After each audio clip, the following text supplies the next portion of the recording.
ఇప్పుడు మన జనరేషన్ ఏంటంటే ఇతను చాలా భక్తిపరుడు. ఎవరు పేరు షెర్విన్ సామ్యూయల్. చాలా ప్రార్థనా పరుడు అన్నమాట. మంచిగా ప్రార్థన చేసుకుని భక్తిగా ఉండి సండే స్కూల్లో చూడండి మన కాంపిటీషన్ ఉన్నప్పుడు చక్కగా ఈ బాబు చెప్పాడు.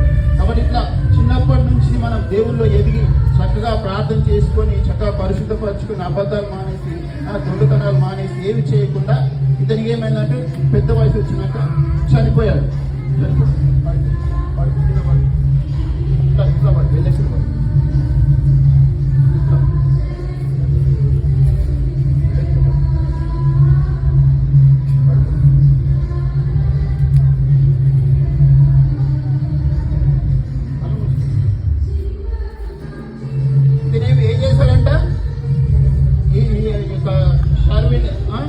ఏం చేశాడు? ప్రభువులో చక్కగా ఉండి మంచిగా జీవించి అబద్ధాలు ఆడకుండా దొంగతనం చేయకుండా ప్రార్థన చేసుకుంటూ చక్కగా ఉండి సడన్ గా చనిపోయాడు.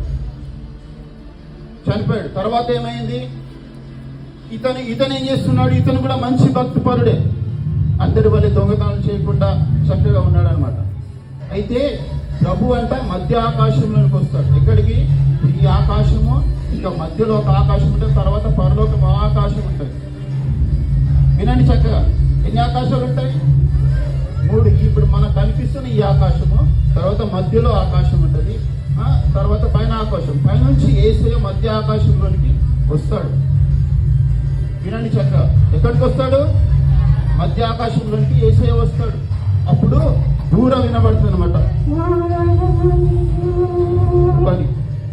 దూరం వినబడుతుంది. వినపడంగానే ఏమైందంటే ఇతడు బ్రతుకున్నాడు కదా, ఇతడు బ్రతుకున్నప్పుడు ఈ శరీరం అంతా తీసివేయబడి మహిమ శరీరం